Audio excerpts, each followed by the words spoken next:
Sa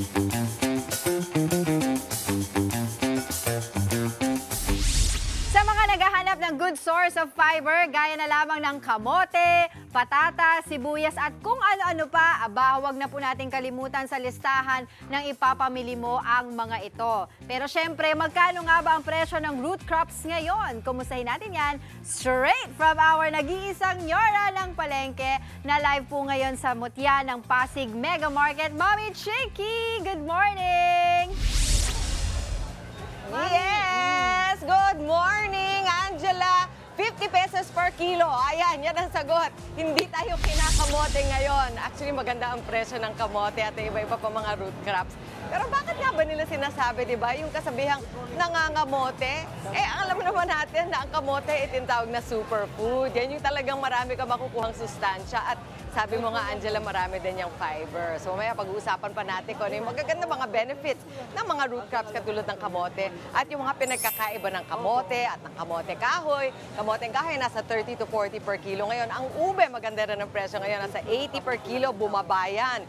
Ang singkamas, nasa 80 per kilo. Ang patatas, 120 pesos per kilo. Ang pulang sibuyas, maganda din ang presyo ngayon at 100 pesos per kilo. Ang puting sibuyas, nasa 120 per kilo. At ang bawang, 160 per kilo. Luya naman is sa 200 to 220 per kilo. At ang carrots, nasa 140 to 160 per kilo. Celery, 180 per kilo. At dito naman, nakikita nyo naman na busy-busy na dito sa Mutya ng Pasig Mega Market in the heart of Pasig City. Ang dami nang namimili. At nakikita nyo lahat ng uri ng mga kamote na nasa paligiran ko. Mamaya pag-uusapan natin, ano ba yung magagandang luto ng kamote? Paano ba mamili? Ano ba yung pagkakaiba nung puti, nung orange, nung ube, nung kamoteng kahoy? Lahat yan, didiscuss natin at kung ano pang gusto nyo pag-usapan para hindi tayo mangamote. Back to you, Angela. Maraming salamat, Mommy Chicky! Para naman sa mga nagbabalak mamili ng mga kamote, patatas at iba pa, may tips para hindi mangamote sa pamamalengke ang ating Nyora. Nasa Mutya ng Pasig Mega Market pa rin si Mommy Chicky. Nyora, Mommy Chicky, pa-share naman po ng mga natutuhan mong palengke tips dyan. Oo, marami. Naku, feeling mutya ako dito sa Mutya ng Pasig Mega Market. Dahil napaka-friendly. Ang dami ko ng friends. Hello, ma'am. Ito, kita mo si Kuya Richard. Sanay na sanay. Parang ka-broadcaster. May hawak ng mic. Siya po ang nagturo sa akin ng mga tips. Bago po namin bigay sa inyo, pasadahan lang natin ng mabilis yung mga nagtaasan at nagbabaan ng presyo ng mga crops ngayong araw na to or ngayong linggo. So, start tayo sa ube. Magandang presyo. 80 this week. Last week, 120 po yan. Bili na kayo ng ube.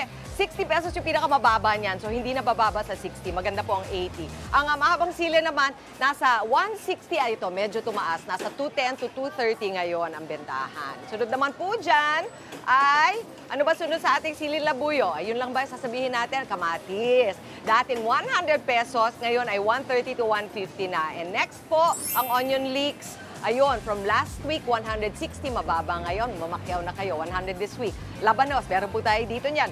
90 po ngayon yan. 100 to 120 lang po siya last week. Alright. At eto na po, si Sir Richard at saka si Ma'am Eva, na akala nyo hindi po yan ng kamote. Ang tagal-tagal na nilang nagtitinda ng kamote, pero tinan nyo naman, di ba? Oh, wala po nangangamote sa business ng kamote. Sino po ang mga madalas mamili ng kamote dito sa inyo, Sir Richard? Ano gamit? Mga restaurant. Nakita ko dami na makyaw eh. Halos ano po, manininda din. Manininda din. Sa Antipolo, Bigutan. Q-Mart. Yung mga merong mga business na mga restaurant o mga food stall, di ba? Kasi nandyan na yung mga... Meron din po. Oo nga, uso yung mga kamote fries. Uso yung mga, syempre, kamote Q. Ano pa yung mga paborito nyong handa ng kamote gamit?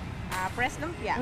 Ano pa? Press lumpia. Okay. Tsaka kamote chips. Kamote Kasi chips. supplyan po kami niyan. Oo. Alam niyo, meron na ako naririnig. Narinig mo na ba yung ano? Merong kamote pie, kamote ice cream, may ganon. Narinig mo na yun? Narinig ko lang po. Narinig ko lang po. Pero hindi pa hindi pa nga kami nakatikim. Oo. Pero ikwento niyo po, gano'ng kasagana po ang business ng kamote para lang maniwala sila. Ilan na po ang napag-aral ninyo? tatlo na po. Okay. Napagtapos. Oh, Apat yan. po ang anak. Napakaganda po ng business ni Ma'am Eva at saka ni Sir Richard. Eto po, at saka bakit po, tatanong nyo, dahil napakabuti nila sa kanilang mga customer. Tinuruan po ako kung ano ang hindi dapat piliin. Eto, sabi nyo, wag kunin ito. Bakit, Eva? Pagka ganito itsura. Siyempre, reject po. Mas Oo. matatalupan, medyo malaki nawawala kasi makapalang mawawala. Ayun. na balat. So, ayoko yung may mga butas na Opo. ganyan. Kasi may Oo. ano sa loob, may reject. Ang gusto ko, eto So, actually, makinis. Okay lang po yan. okay lang to kahit parang meron po ang na ganyan, may nakasmile. Okay lang yan. Okay lang po yan. Ito pipiliin ko. Okay Ito lang naman, po. oo, ito naman binuksan mo, Richard, sa ube. Sabi mo ang ube mas maigi kung diabetic ka. Bakit? Matabang. Matabang po yan. Okay. Na hindi Conforme dito po sa dalawa na to. Oo. Na Ito hindi- kasi parang matamis yung dalawa Oo, na. alam nga natin. Sabi nila maganda daw yung laga para ma-maintain mo yung mga nutrients. Napaka-rich po in calcium, yung puti, tapos vitamins A and D, at pati na beta-carotene. Napakadami po niyan. Lagi po yung sinasuggest ng mga doktor para sa mga may cancer din. Kaya maganda talaga ang benefits ng kamote bukod sa Kamote. napakasarap. Opo. Diba? Ito pang tip. Kung kayo ay may budget, hanapin nyo yung medyo reject, di ba? Kasi napapasa nyo Apo. ng hindi 50 per kilo, magkano? 35. 35. Tapos asan na yung... Ay, ito. So, panggamit, pang restaurant, karinderya, yun, doon na lang kayo sa 35. Ready-made na po yan, ma'am. Ready-made. Tapos itong Ayan, ginawa ready. nila. Kaya Ready hindi po. sila nalulugi. Kasi Lahat kahit ng yung mga reject, reject, tatalupan. tatalupan na lang nila. Tapos ipapasa nyo. Uy, parang assorted ito. Opo, assorted na po sila. Tapos yung mga ganito kabigat, magkano to? Half kilos, 25. Half kilo. Half Pwede na kilo. to. So, gagamitin ko na to pa. Pinatitingin. Oo nga. So, gagamitin ko na to sa ginatan. Gagamitin Opo. ko na to sa... Saan pa? Sa lumpia. Lumpia. At saka sa siomay. Uy, ang dami kong natutunan na pwede paggamitan ng kamote. Kaya hindi kami nangangamote dito at hindi rin kayo mangangamote sa studio kung alamin ninyo ang benefits ng ating kamote. Back to you! Okay na. Maraming salamat po sa inyo, Mami Chicky. Mga kapatid, Chiki Roa Puno po. Simulan ang inyong araw na puno ng impormasyong kapaki-pakinabang. Sama na sa isang makabuluhang umaga. Tumutok at mag-subscribe sa social media pages ng News 5.